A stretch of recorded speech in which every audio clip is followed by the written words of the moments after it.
नवंबर 2016 रात के 8:15 इस्लामाबाद, पाकिस्तान।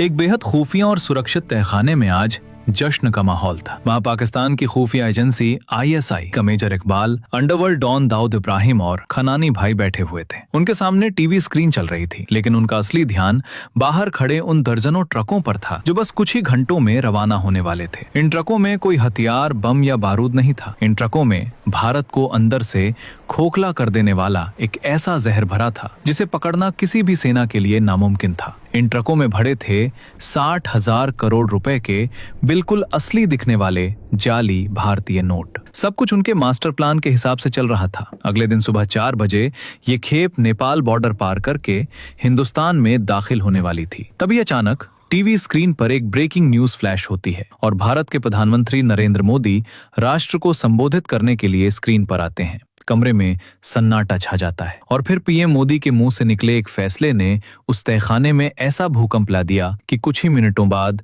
खनानी नाम का वो मास्टरमाइंड हाहाकार करता हुआ इमारत की छत पर दौड़ता है और वहां से कूदकर अपनी जान दे देता है। आखिर उस रात ऐसा क्या हुआ था?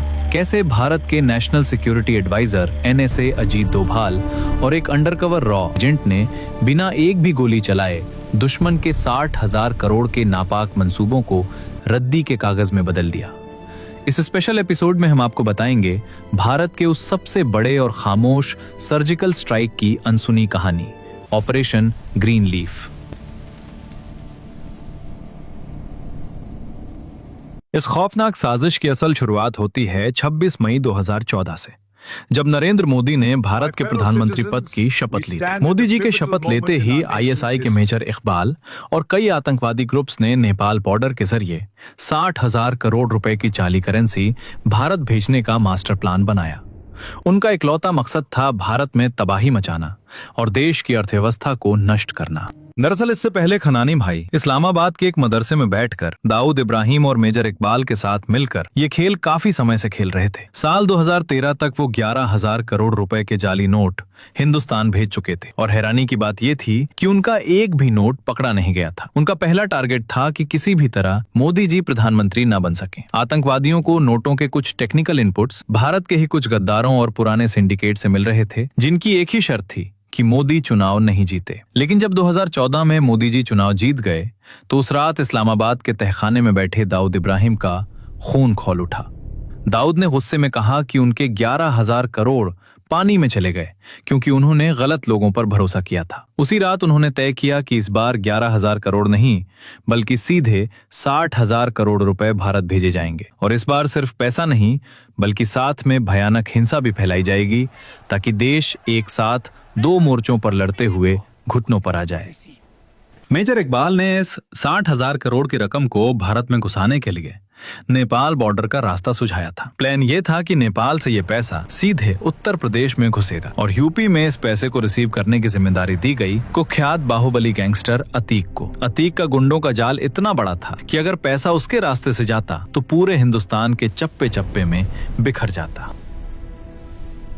लेकिन मेजर इकबाल को एक बहुत बड़ा डर सता रहा था। उसने 2015 में दाऊद के सामने अपनी चिंता जताते हुए कहा कि अगर 2017 के यूपी चुनाव में सत्ता योगी आदित्यनाथ के हाथ में चली गई तो यूपी में अतीक समेत उनका पूरा नेटवर्क खत्म हो जाएगा और नेपाल बॉर्डर वाला रास्ता हमेशा के लिए बंद हो जाएगा। ये सुनकर दाऊद ने साफ अल्टीमेटम दिया। तो नवंबर 2016 आखिरी मौका है। इसी के साथ 9 नवंबर 2016 की वो खौफनाक तारीख तय कर दी गई जब ये 60,000 करोड़ की पहली बड़ी खेप नेपाल बॉर्डर से यूपी में घुसनी थी। भारत में हाल ही में उरी सर्जिकल स्ट्राइक हुई थी और पूरा देश जोश में था। उस दोपहर भारत के national security adviser NSA Ajit Doval अपने दफ्तर के आंगन में टहल रहे थे। तभी उनके एक अधिकारी ने आकर उन्हें ये खौफनाक खबर दी कि पाकिस्तान 60,000 करोड़ के नकली नोट भारत भेजने की तैयारी कर रहा है। ये सुनते ही डोभाल जी एक पल के लिए सन्न रह गए। उन्होंने कहा, 60,000 करोड़, ये बहुत बड़ी रकम है। अगर ये पैसा हिंदुस्तान आ गया तो बाजार हिल जाएगा, लोग डरेंगे और देश की स्थिरता टूट जाएगी। डोभाल ने तुरंत अपने अधिकारी को आदेश दिया कि हमारे उस स्पाई जासूस से संपर्क करो और पता लगाओ कि 60,000 करोड़ के नोट छप चुके हैं या अभी छपने बाकी हैं। ये स्पाई कोई और नहीं बल्कि रॉ के एक बेहद होनहार और खतरनाक undercover agent major Mohit Sharma थे। मेजर मोहित कोई आज के जासूस नहीं थे। वो कई सालों से पाकिस्तान में रहकर लियारी गैंग में पूरी तरह शामिल हो चुके थे। वो खनानी भाइयों और मेजर इकबाल के साथ कंधे से कंधा मिलाकर काम करते थे और दुश्मन उन्हें अपना ही आदमी समझकर उन पर अंधा भरोसा करता था। डोभाल का आदेश मिलते ही मेजर मोहित ने खनानी और इकबाल के साथ एक मीटिंग फिक्स की और एक मनोवैज्ञानिक चाल चली। बातों बातों में मोहित ने उनसे कहा कि नेपाल बॉर्डर का रास्ता अब सुरक्षित नहीं रहा है। हिंदुस्तानी एजेंसियां वहां नजर रख रही हैं। मोहित ने उन्हें हिंदुस्तान में पैसा सुरक्षित पहुंचाने के कुछ नए रास्तों का झांसा दिया। उनके इस झांसे में आकर खनानी उन्हें सीधा इस्लामाबाद की एक खुफिया फैक्ट्री और गोदाम में ले गया। जब मोहित ने गोदाम के अंदर देखा तो उनकी आंखें खुली रह गईं। वहां करोड़ों रुपए के जाली नोट बंडलों और थैलों में भरे हुए रवाना होने के लिए बिल्कुल तैयार रखे थे। नोट छप चुके थे और मेजर मोहित ने अपने चेहरे पर कोई भाव लाए बिना ये सारी जानकारी अपने दिमाग में दर्ज कर ली।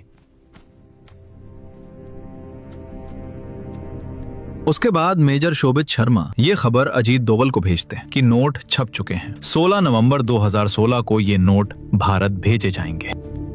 ये पक्की खबर दिल्ली पहुंचते ही अजीत डोभाल सीधा पीएमओ पहुंचे, जहां प्रधानमंत्री मोदी जी मौजूद थे। डोभाल ने सीधे शब्दों में कहा, सर, ऑपरेशन ग्रीन लीफ को जितनी जल्दी हो सके लागू करना होगा। इस बार 60,000 करोड़ नेपाल बॉर्डर से आने वाले हैं। पीएम मोदी गहरी सोच में पड़ गए।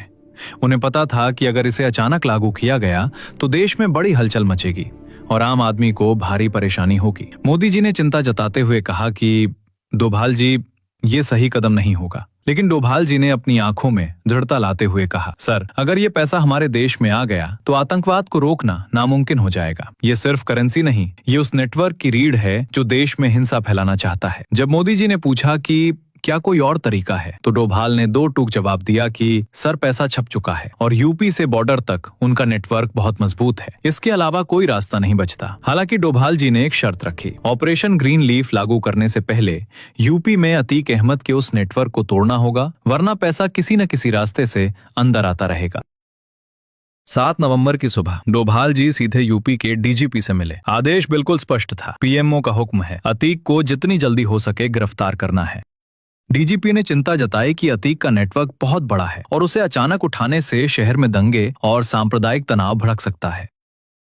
डोभाल ने बेहद सख्त लहजे में कहा, यह देश की सुरक्षा का सवाल है, तो जो गड़बड़ी होगी वो किसी दंगे से बड़ी होगी। ये काम जल्द से जल्द होना चाहिए। यूपी की स्पेशल टास्क फोर्स एसटीएफ को तुरंत अलर्ट पर रखा गया। अधिकारियों को क्लोज डोर ब्रीफिंग दी गई और बिना किसी लीक के एसटीएफ के जवानों ने सादे कपड़ों में ऑपरेशन को अंजाम दिया। 48 घंटे के अंदर ही बाहुबली अतीक को पुलिस की गिरफ्त में ले लिया गया। दुश्मन का वो रिसीविंग नेटवर्क जो भारत में जहर फैलाने वाला था, उसे बॉर्डर पार करने से पहले ही नेस्त नाबूद कर दिया गया। कहानी वापस लौटती है 8 नवंबर 2016 की उस खौफनाक रात पर। रात के 2 बजे इस्लामाबाद के उस खुफिया फैक्ट्री में करोड़ों के जाली नोटों के बंडल ट्रकों के खुफिया हिस्सों में भरे जा चुके थे। पैकिंग इतने शातिराना तरीके से की गई थी कि बॉर्डर की चेकिंग में ये बिल्कुल आम मालवाहक ट्रक लगे और किसी को शक तक ना हो। जैसे ही आखिरी बक्सा लोड हुआ, मेजर इकबाल ने सीधा यूपी के बाहुबली अतीक को फोन घुमाया। मेजर इकबाल को इस बात की रत्ती भर भी भनक नहीं थी कि अतीक इस वक्त आजाद नहीं बल्कि यूपी एसटीएफ की गिरफ्त में। फोन पर इकबाल का सीधा हुक्म था, 9 नवंबर की सुबह 4 बजे तुम्हें हिंदुस्तान की तरफ से ट्रक हर हाल में रिसीव करने हैं। लेकिन अतीक कोई सड़क छाप गुंडा नहीं था। उसका खौफ और क्रिमिनल नेटवर्क इतना तगड़ा था कि वो पुलिस कस्टडी या जेल की भारी सुरक्षा के बीच से भी अपना पूरा सिंडिकेट चला सकता था। एसटीएफ की गिरफ्त में होने के बावजूद अतीक ने इतनी सफाई से बात की कि मेजर इकबाल को जरा भी शक नहीं हुआ। फोन कटते ही अतीक का वो खौफनाक स्लीपर सेल एक्टिव हो गया। पुलिस की नाक के नीचे से बिना किसी भनक के उसके सबसे भरोसेमंद गुर्गों को बॉर्डर की तरफ रवाना होने का सीक्रेट फरमान मिल चुका था। दुश्मन का रिसीविंग नेटवर्क अभी भी जिंदा था। 8 नवंबर की शाम ढल रही थी। इस्लामाबाद की फैक्ट्री में ट्रकों का काफिला हिंदुस्तान में तबाही मचाने के लिए बिल्कुल तैयार खड़ा था। बस रवाना होने की एक आखिरी हरी झंडी का इंतजार था और उसी भीड़ के बीच मौत के साये में खामोशी से खड़े थे हमारे undercover agent major Mohit Sharma. उनके चेहरे पर वही पुराना मुखौटा था, लेकिन उनका दिमाग इस पूरी तबाही की पल पल की रिपोर्ट दिल्ली पहुंचा रहा था।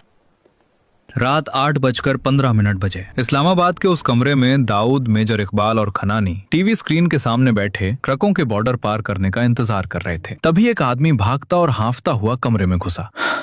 भाईजान, टीवी पर देखो क्या आ रहा है। सब टीवी की तरफ मुड़े। स्क्रीन पर मोदी जी सीधे देश को संबोधित कर रहे थे और उन्होंने वो ऐतिहासिक ऐलान कर दिया कि आज रात से 500 और 1000 के नोट बंद हो जाएंगे। एक ही झटके में ट्रकों में भरा 60,000 करोड़ का जाली खजाना महज रद्दी के कागज में बदल गया। इस भयंकर सदमे और अपनी सालों की मेहनत को राख होता देख खनानी बदहवास होकर कमरे से बाहर निकला, छत पर गया और वहां से नीचे गिरकर उसने अपनी जान दे दी। दोस्तों, ये कोई आम राजनीतिक फैसला नहीं था।